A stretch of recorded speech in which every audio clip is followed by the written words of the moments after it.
Does gallery controlled wild strawberry? What's going on with my skip laurels? And why aren't my daffodils blooming? I've got answers to these questions and more coming up on Garden Sense.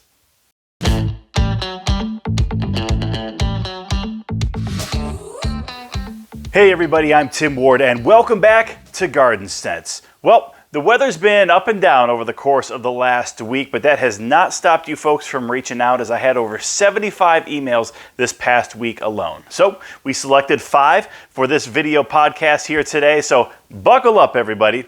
Let's jump right in. The first question is from Joanne. Hi Tim, my daffodils did not bloom very well this year. What should I do differently? So one mistake that a lot of people make when it comes to daffodils is cutting them back too early. Now, the reason that you do not want to cut your daffodils back right away after the blooms fade is because those green leaves are going to be vital in terms of taking in enough sunlight and enough nutrition and storing it in the bulb for next year. See, what a lot of people do is once that bloom fades, they'll wait a couple weeks because you know the leaves are still green and they're standing upright. But as they start to droop, as they start to turn more brownish yellow, they trim them back prematurely. And what that does is it actually robs that bulb of additional nutrition that it could have gotten if you had just let them die off naturally. So do not trim them back until literally all of those green leaves are now brown, dried up, shriveled, and lying on the ground. That's when you can cut them back because they are now completely spent and they pulled in as much of that sun's nutrition as they possibly can. Now let's talk about that root bulb itself. Daffodil bulbs will take in nutrition for a while. And so what I like to do is I actually like to put down garden trust a couple of weeks before I think that the daffodils are going to bloom. But at the same time, because garden trust is a slow release fertilizer, it's actually going to feed that bulb for 90 days, if not more, depending on the weather. And so again, if you don't trim them back, they're going to be taking in that sun's rays and the nutrition that sunlight provides, as well as the bulb taking in all of that nutrition over the course of 3 months from garden trust. That alone should really help your daffodils turn around next year. Now, obviously, there are other things to consider. Sometimes the bulbs can actually get too big, and you actually have to divide out your daffodils to give them more room to grow. But again, you didn't provide a whole lot of details in terms of how many you had, where they're located. Again, sometimes if you get too much rain, that soil gets real soggy, and that absolutely impacts, again, how those daffodils develop. So minus that information, I would just really recommend waiting until the daffodils start to look really, really bad in terms of those green leaves just laying on the ground, completely dried, shriveled up, and then making sure you put down some garden trust to help feed that bulb. The next question is from Ed. Tim, which product should I put down first, Plant Trust or Kickstart? In applying the Plant Trust, can I sprinkle it over the foliage of the plants, or does it have to be applied on the ground under the plants? In applying the Kickstart, can I just spray it over the foliage of the plant, or does it have to be applied on the ground under the plants? So it really doesn't matter whether you put Plant Trust down first or Kickstart down first, and here's why. The products are just simply different, okay? Plant Trust is a fertilizer, and it's designed to actually be put down on the ground. So you do not want to sprinkle this over the plant so that it sticks to the foliage. We don't want that. What you want to do is actually spread Plant Trust from the stalk, or from the base of the tree, or from the base of the bush, depending again on what you're fertilizing, and actually work your way out to the drip line of the plant. And that area underneath, between the drip line and to the base of the plant, that's where you want to apply Plant Trust. Now, Kickstart is different because Kickstart is actually a root system enhancer. And what it's going to do is actually allow that plant to start taking in more nutrition from the soil. Some of that nutrition, obviously, is going to be provided by Plant Trust. So what I like to do, truthfully, is just put them down at the same time. I put down Plant Trust, and then I'll actually just kind of water it in with Kickstart. But here's the great thing about Kickstart is you can use it as a soil drench, but you can also just spray down all the foliage of your plants. And so that's what I do. I literally will start at the top of the plant and just work my way down with it. So they're both incredible products. We sell a lot of them, and I highly recommend both, but they are a little bit different. As Plant Trust is primarily a fertilizer, and Kickstart is really designed to help enhance the root system of plants. It does provide a little bit of nutrition, iron, and things like that back into the soil. But again, its primary function is to help the plant take in that fertilizer and any other nutrition and minerals that can be found within the soil.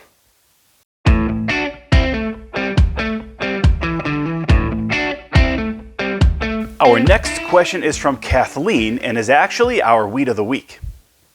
Tim, I just ordered your Broadleaf Gallery weed control. Will it help with wild strawberry? It has gone both to our front and backyard.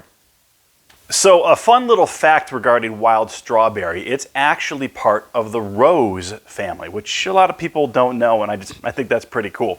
Obviously, it's edible, and what's also really interesting is although it does produce viable seeds, wild strawberry most often spreads via its runners, and because of that, it can actually spread very, very quickly. Think of something like a creeping Charlie, again, that sends out runners and just spreads prolifically if the conditions are right. Well, that's exactly what wild strawberry does. Now, in terms of killing it, the first thing that I would actually want to say regarding the Turf Trust Broadleaf Weed Control with Gallery is it will work, but you've kind of missed that window in terms of trying to control strawberry. So what I'd actually advise you doing is put down Weed Beater Ultra right now to try and kill it. And I would actually recommend 2 applications. Again, think of a creeping Charlie in terms of it spreads really fast and it can be a little bit difficult to kill. So I would actually get down an application now, and then I would put down another application a little bit later in the summer. Then what you're going to want to do is make sure that you put down broadleaf weed control. Now, I recommend 2 applications of broadleaf weed control in general, unless of course you are overseeding. So I would put down an application in the fall, but then that really important one, especially for wild strawberry, is going to be make sure that you get it down around March 15th next spring. So broadleaf weed control with Gallery will work, but again, because of how quickly it spreads, it can be really difficult to control. So I would definitely hit it at least twice with Weed Beater Ultra by Bonide. And obviously, Gallery and Weed Beater Ultra are available over at Roses Online. The 4th question is from Mark. Hello, Tim.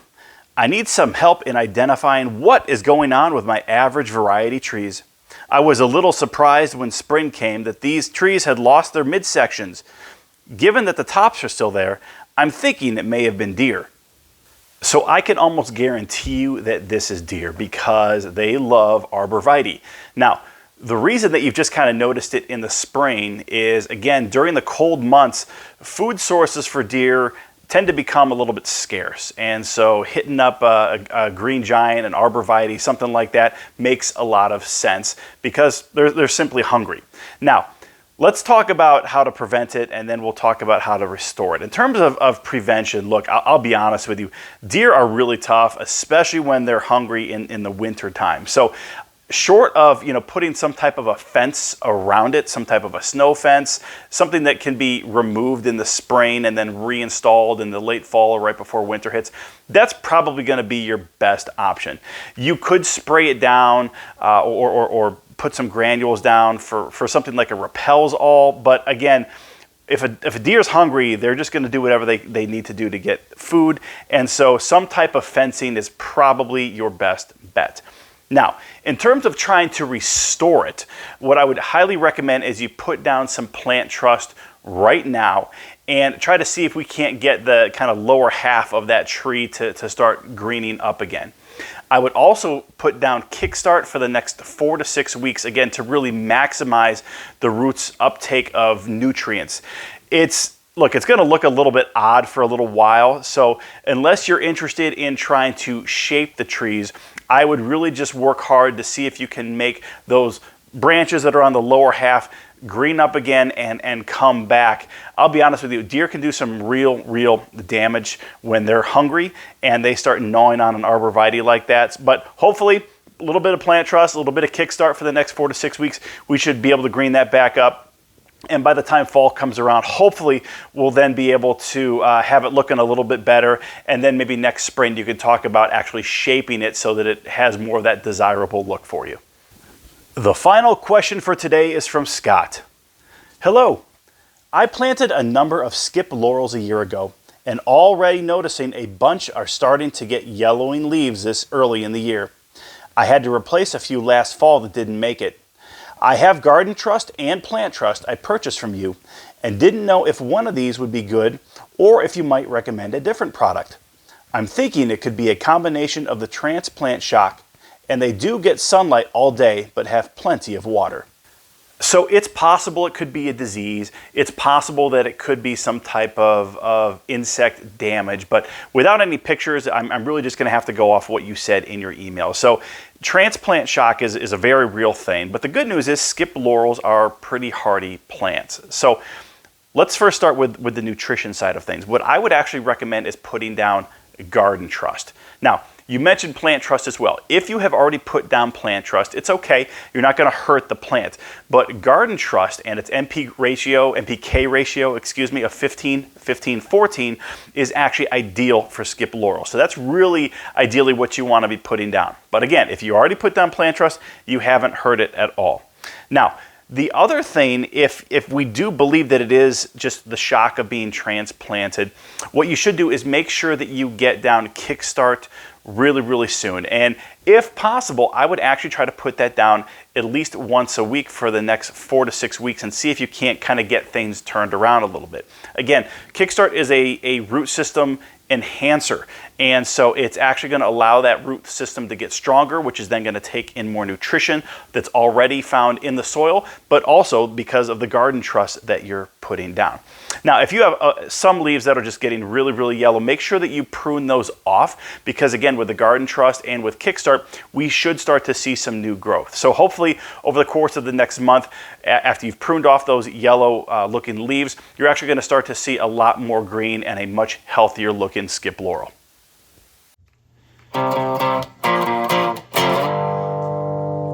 All right, everybody, just a couple final thoughts here as we wrap up this video podcast.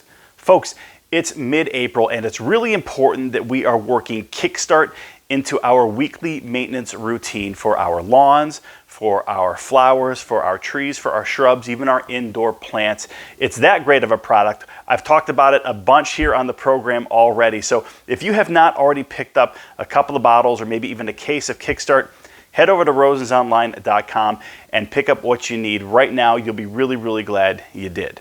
Now, speaking of Kickstart, we also have a spring garden special that's going to start this Friday. Now, what this is going to entail are 3 bags of Garden Trust, a bag of Plant Trust, and a bottle of Kickstart.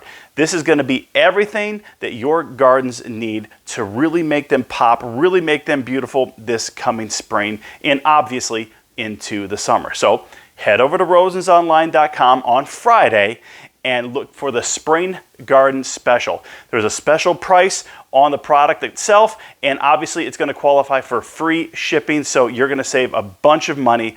Again, we're going to run this for a couple of weeks here beginning on Friday.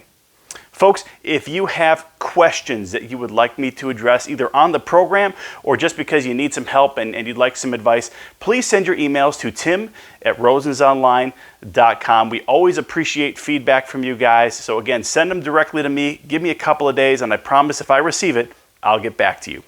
Folks, I hope you have an amazing rest of the week. Thank you so much for watching this program. God bless.